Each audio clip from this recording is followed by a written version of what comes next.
Porque vós, irmãos, fostes chamados à liberdade. Porém, não useis da liberdade para dar ocasião à carne.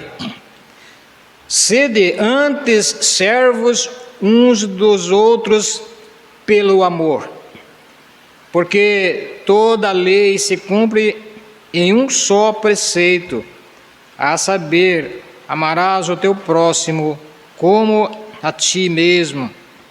Se vós, porém, vos mordeis e devorais uns aos outros, vede que não sejais mutuamente destruídos. Digo, porém, andai no Espírito e jamais satisfareis a concupiscência da carne. Porque a carne milita contra o Espírito e o Espírito contra a carne, porque são opostos entre si, para que não façais o que porventura seja do vosso querer. Mas se sois guiados pelo Espírito, não estais sob a lei. Ora, as obras da carne são conhecidas e são prostituição, impureza, lascívia, idolatria, feitiçarias, inimizades, porfias, ciúmes, iras, discórdias, dissensões, facções, invejas, bebedices, glutonarias e coisas semelhantes a estas, a respeito das quais eu vos declaro, como já outrora vos preveni, que não herdarão o reino de Deus os que tais coisas praticam.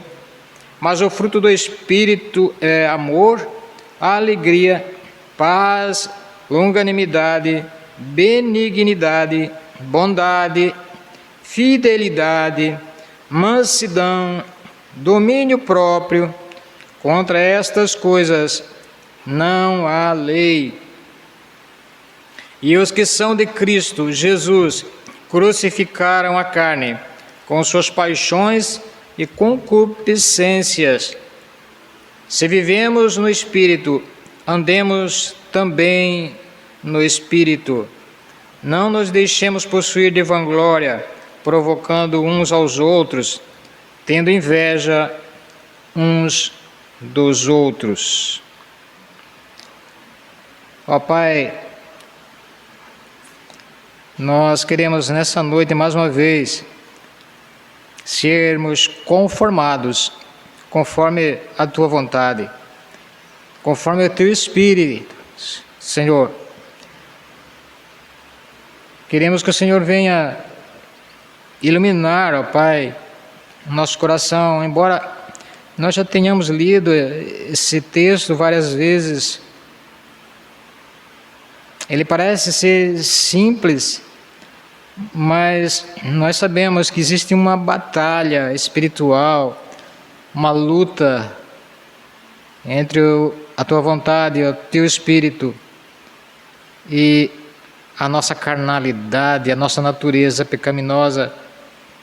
Por isso, faz com que nós, que estamos aqui, aquele Senhor, que são Teus filhos, que são chamados, como o Teu apóstolo Paulo diz, chamados à liberdade, Senhor, que possam ter sabedoria, discernimento, não apenas para aprender a ler a Bíblia, mas para aplicar-se a ela e fazer dela a regra de fé e a regra de prática.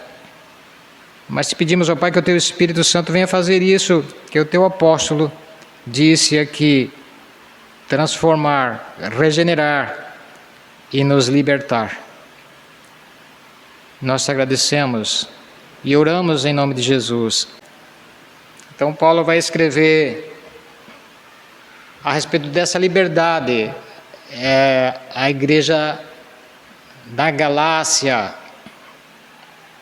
E ele escreve aos Gálatas a respeito da liberdade, porque a igreja estava desertando do Evangelho. estava abandonando o Evangelho.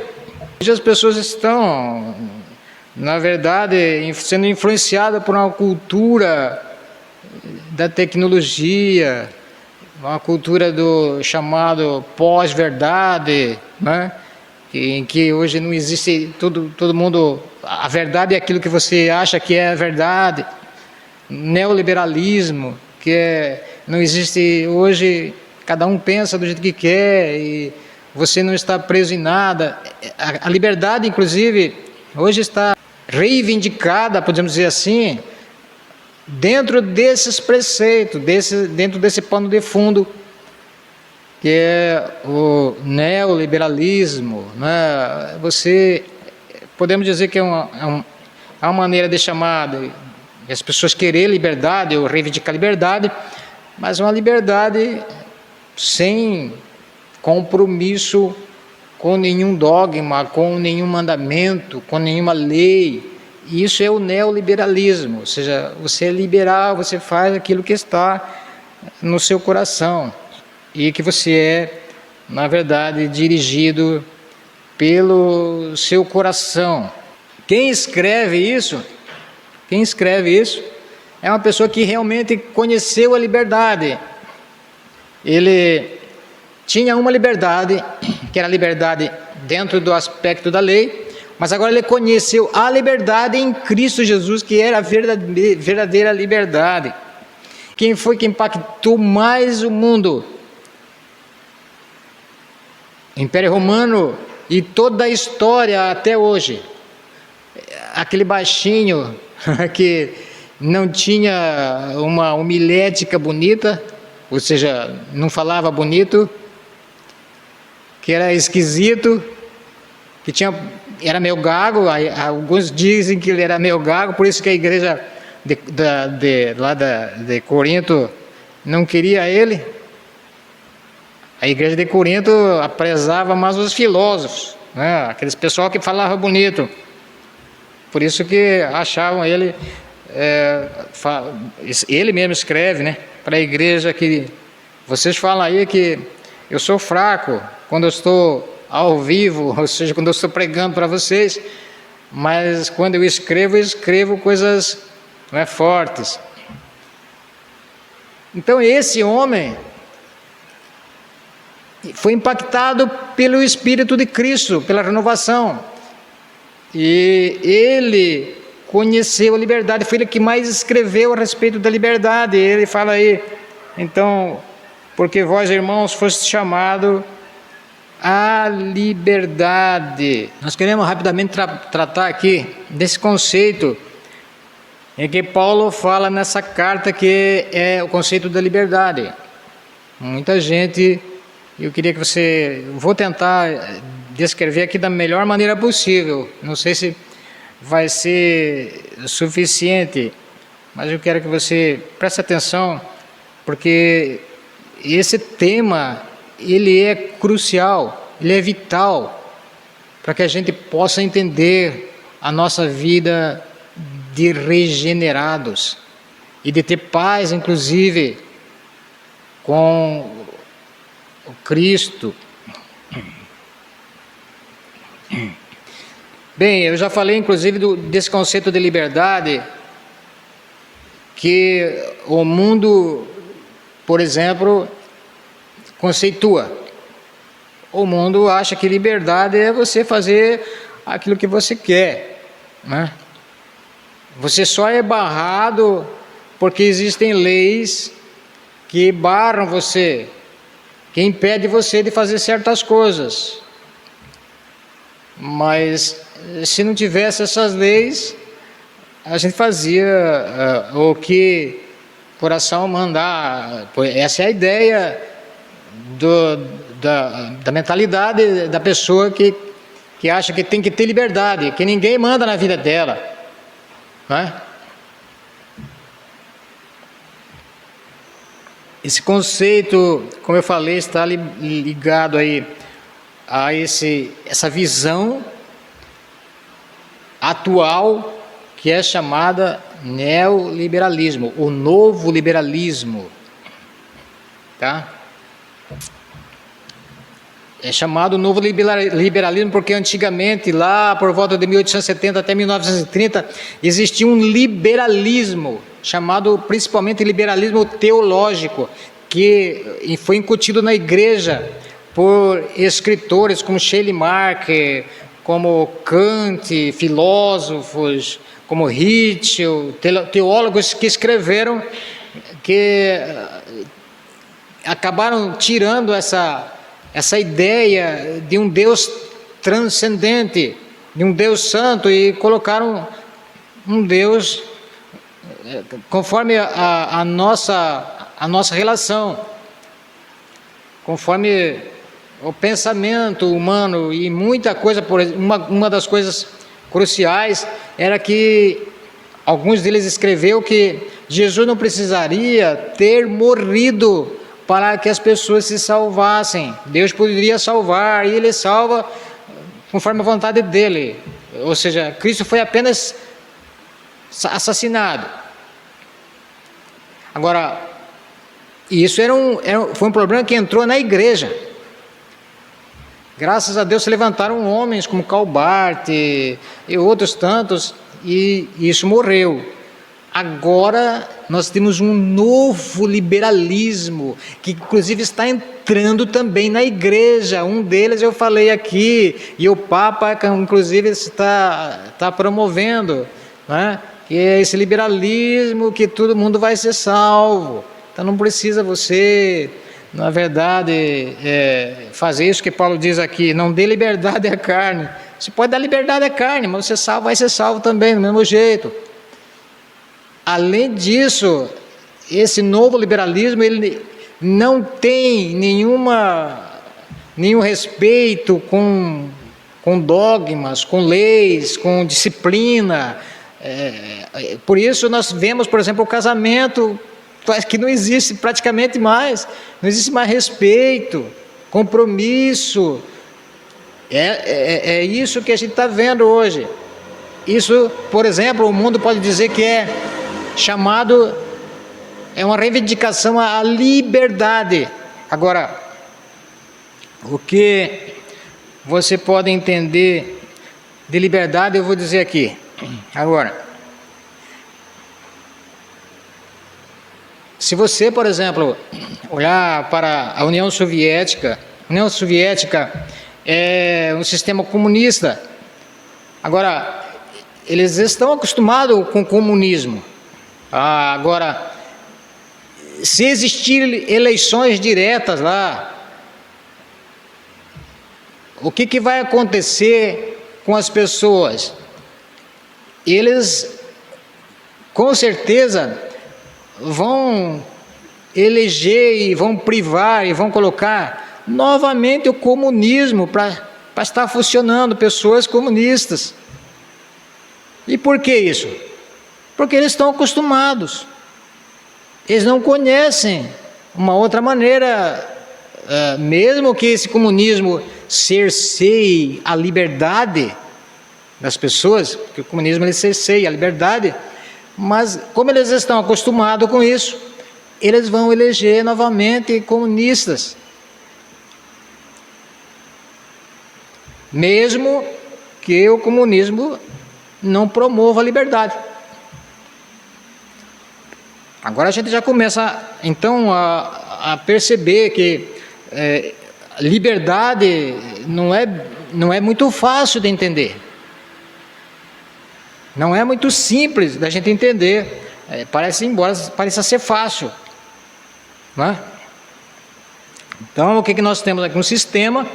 A gente está envolvido num sistema, e se a gente não sair desse sistema, a gente está livre dentro desse sistema. Dentro desse sistema a gente está livre, a gente tem opções. Só que, na verdade, nós somos escravos, mesmo dentro dessa liberdade, desse sistema. Agora, você, por exemplo, pode ver hoje pessoas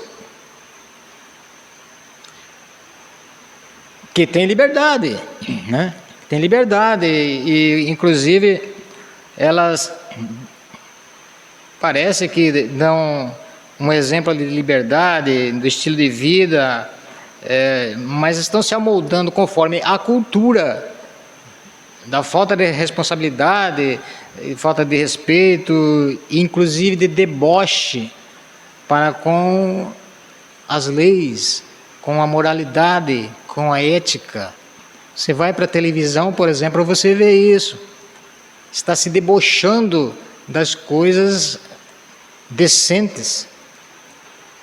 Mas é uma liberdade, em certo sentido, que as pessoas têm. Agora, você perceba que Paulo, ele tinha liberdade também. No antigo sistema que ele vivia, ou seja, debaixo da lei e do pecado que ele vivia nele, ele era liberto para escolher, tanto que escolheu, inclusive, perseguir os cristãos. Veja que uma liberdade é meio... Tem facetas aqui para a gente entender melhor, de uma forma mais adequada. Agora, ele descobriu essa liberdade quando Cristo se encontrou com ele na estrada de Damasco. Aquele homem odioso que respirava, inclusive ele diz que ele respirava ódio, né, contra os cristãos. Era uma liberdade que ele tinha. Mas ele estava liberto dentro daquele sistema. Agora, ele conheceu a liberdade que Cristo revelou a ele quando ele se encontra com Cristo na estrada de Damasco. Essa é a liberdade que ele vai descrever aí quando ele diz: vocês foram chamados à liberdade. Agora, quando a gente pensa também em liberdade, automaticamente a gente pensa que nós temos livre arbítrio, né? Livre juízo. Nós podemos agir conforme o nosso querer. Agora, quando nós olhamos para o exemplo, por exemplo, dos russos que eu acabei de citar aí, a gente já começa a perceber que a nossa liberdade, ela está circunscrita a certos sistemas. Eu falei que Paulo ele tinha liberdade, debaixo da lei e do pecado. Agora ele descobriu a liberdade em Cristo Jesus. Então a chave para entender a liberdade está na palavra radical. Radical é uma palavra do latim que tem definido como raiz, ou seja, a raiz é uma derivação da palavra radix, radical. Agora, o que a gente quer dizer com isso, né? Radical. Olha só o que Jesus diz em João 6:63. O Espírito é o que vivifica. Agora ele diz o seguinte: a carne para nada aproveita. Tem uma tradução aí que diz: a carne para nada presta. É a correção, acho que é a Revista Corrigida, que é uma tradução mais adequada, inclusive. A carne para nada aproveita, a carne para nada presta. Não significa que é o nosso corpo, mas é a natureza humana que Jesus está dizendo aqui. Agora é o seguinte: o que Jesus está dizendo? A carne, ou seja, a natureza humana, para nada presta. Em outro lugar, Jesus vai dizer: as coisas boas e as coisas ruins brotam no coração do homem. Então essa raiz que é a origem das coisas, ou seja, aquilo que você faz, ela tem uma origem, está no coração. O coração é o centro de onde saem as suas decisões. É o centro pensante, é o coração. Agora, quando nós vamos lá para Paulo, por exemplo, Paulo vai dizer, com outras palavras, a mesma coisa que Jesus. Ele vai dizer assim, lá em Romanos 3:23, todos pecaram e estão destituídos da glória de Deus. O que Jesus diz assim? A carne para nada presta. Paulo diz, todos pecaram e estão destituídos da glória de Deus. Ou seja, o coração do ser humano, o centro de onde o pensante dele, das decisões dele, está contaminado.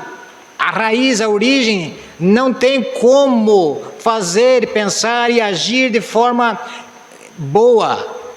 Ela tem liberdade conforme o coração dela está circunscrito, conforme as origens que estão no coração da pessoa.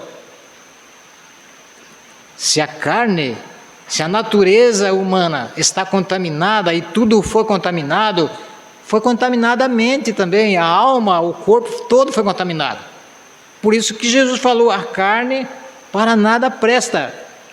E aí ele vai dizer, mas o Espírito, ou seja, as palavras que vos tenho dito são Espírito e são vida.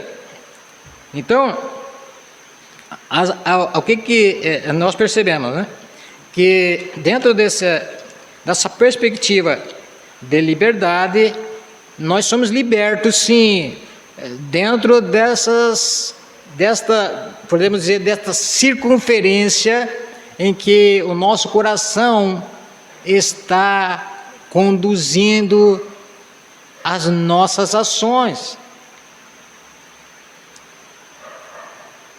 Paulo tinha liberdade, ele não era preso, ele mesmo fala, todas as coisas me são lícitas, mas nem todas as coisas me convêm. Agora ele já estava pensando, logicamente, como um salvo, como um liberto, né? Você vai perceber, inclusive, que nós temos então duas condições. Como é que você vai falar, voltando para o nosso texto aí, a respeito das ações do Espírito, ou do fruto do Espírito, ou dos dons do Espírito, não é? Que Jesus já disse lá atrás, o Espírito é vivo, é vida, as palavras que eu tenho dito para vocês são vida. Ou seja, vai fazer com que o coração de você, o seu coração, ele seja transformado. Se a gente fizer um exemplo, colocar aqui o coração, a carne, né? Nossa natureza carnal, ela está dentro desta visão nossa e dessas ações nossas, onde o coração está completamente contaminado e a mente está contaminada. E as pessoas às vezes acham que tem liberdade e que tem livre-arbítrio, mas a liberdade delas está dentro deste sistema em que o coração está contaminado. Por isso Jesus diz, a árvore boa, a árvore má não tem como dar fruto bom, ela precisa ser transformada, o coração precisa ser transformado. Agora, nós temos um outro sistema, que é aquilo que Paulo diz, ele nos tirou das trevas, do império das trevas, e nos colocou no império do Filho do seu amor, na luz, né, do Filho do seu amor. Agora, este coração é um coração que tem liberdade, porque foi transformado pelo poder das palavras e do poder do Espírito Santo. Ele tem liberdade agora é livre. Agora não apenas é livre do pecado, ou seja, ele não é mais escravo do pecado, porque o que brota do coração dele é o Espírito Santo que está movendo, é que está dirigindo, é que está controlando. Esta é a verdadeira liberdade, a qual Jesus, inclusive, disse Se o Filho vos libertar, verdadeiramente tereis liberdade, sereis livres. Paulo agora não está mais preso ao pecado e nem à lei. Ele estava liberto, mas estava preso num sistema pecaminoso e debaixo da lei. Agora não, agora ele é livre. Agora ele não precisa ter ordem, inclusive debaixo da lei. Nós, por exemplo, o crente, ele não precisa ser ordenado, ele não precisa ser mandado. Ele sabe porque o Espírito diz para ele o que ele tem que fazer e o que ele não tem que fazer. As leis que antigamente eram ordenanças, agora o Espírito Santo esclareceu isso. Você tem essa liberdade dentro desta esfera agora, que é a luz, que é a regeneração do seu coração. Então, o que nós queremos dizer e deixar bem claro, que liberdade que o mundo tem é liberdade também. Agora, existe um perigo muito grande de nós mesmo estarmos neste lado aqui e na luz, e se não tivermos sabedoria, darmos ocasião à carne, desejo da carne. Para a gente finalizar, uma das coisas complicadas que nós estamos vivendo ultimamente é a tecnologia da informação, a televisão, por exemplo. Tem gente, não é, mais uma vez eu tenho que falar da televisão para a gente encerrar aqui, né? A televisão, não estou demonizando a televisão. O que está por trás da programação? Quem é que cria a programação da maioria das televisões abertas? Por exemplo, como a Globo, vamos falar aqui claramente. A Record também, mas principalmente a Globo e toda a organização dela. Quem é que está por trás de tudo isso? São pessoas completamente depravadas. Você acha que elas vão pregar para você, trazer para sua casa e na programação dela uma boa pregação? Pregação que eu estou dizendo aqui é programação, né? Estou falando pregação por causa da pregação, da palavra de Deus. Você ou vai ouvir a pregação, ou você vai amar a palavra de Deus, ou vai começar a dar ocasião à carne. Bem, para a gente finalizar, abra aí em Deuteronômio, capítulo 4, capítulo 6. Capítulo 6, verso 4. Ouve, Israel, o Senhor nosso Deus é o único Senhor. Amarás, pois, o Senhor teu Deus de todo o teu coração, de toda a tua alma e de toda a tua força. Estas palavras que hoje te ordeno estão no teu coração. Como é que nós vamos conhecer a Deus? Através da palavra, principalmente da palavra de Deus. Não é pela novela, não é por filmes de depravação, não é por Fazenda, por BBB e daí por diante, por Royal Show, enfim. E existem coisas boas na televisão, tá? Não estou dizendo que tudo que está na televisão não presta, mas você precisa aprender a filtrar o que é bom. O crente realmente ele sabe o que é bom, ele vai buscar programas bons para edificar a sua vida. Aí ele diz aí no versículo 6: essas palavras te ordeno estarão no teu coração, e tu inculcarás a teus filhos, e delas falarás assentado em tua casa, andando pelo caminho, ao deitar-te, ao levantar-te, atarás como sinal na tua mão, porá por frontal nos teus olhos, escreverá nos umbrais da tua casa e tuas portas. Sabe o que ele está dizendo? Hoje, por exemplo, para nós, você precisa ler a Bíblia. Ler a Bíblia, a palavra de Deus. É ela que nos liberta do pecado, é ela que faz com que o nosso coração comece a entender que nós estamos num sistema pecaminoso. É a palavra de Deus. Então, o que nós estamos ouvindo vai penetrando na nossa cabeça, não é? Se você assiste, por exemplo, essas porcariadas aí, você está colocando na sua cabeça porcaria, não é? Agora, a gente vai matar as paixões da carne.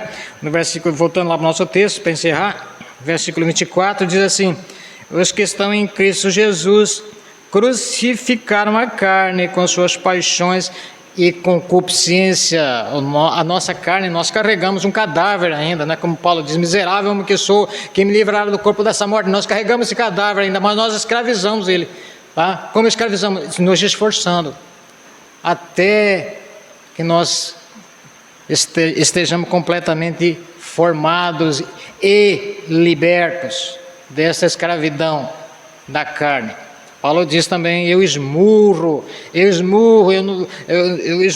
o meu corpo. Ele está dizendo da natureza carnal e pecaminosa, né? Então, o que nós queremos deixar aqui para nós nessa noite, para os irmãos, essa ideia de liberdade, em que nós podemos estar realmente libertos e lutando contra a volta para a escravidão da carne, né? Ou ainda estamos na carne, e o que nós vemos? Pessoas que podem até ser frequentadores das igrejas e se achar crente, mas estão dando ainda ocasião à carne, estão se deixando levar pela carne. E aí ele diz: toda a lei se cumpre em um preceito, a saber, amarás o teu próximo como a ti mesmo. E se, porém, vos mordeis, devorais uns aos outros, vede que não sejais mutuamente destruídos. Quando nós estamos no reino da luz, no reino do Filho de Deus, nós amamos ao próximo, amamos a comunhão na igreja, amamos adorar a Deus, amamos os mandamentos, amamos ao Senhor Jesus. Somos, como diz Paulo, escravos. Já não somos mais libertos para fazer a nossa vontade, mas somos libertos para fazer a vontade de Cristo, porque Ele que nos deu a vida, Ele amou como ninguém pôde nos amar.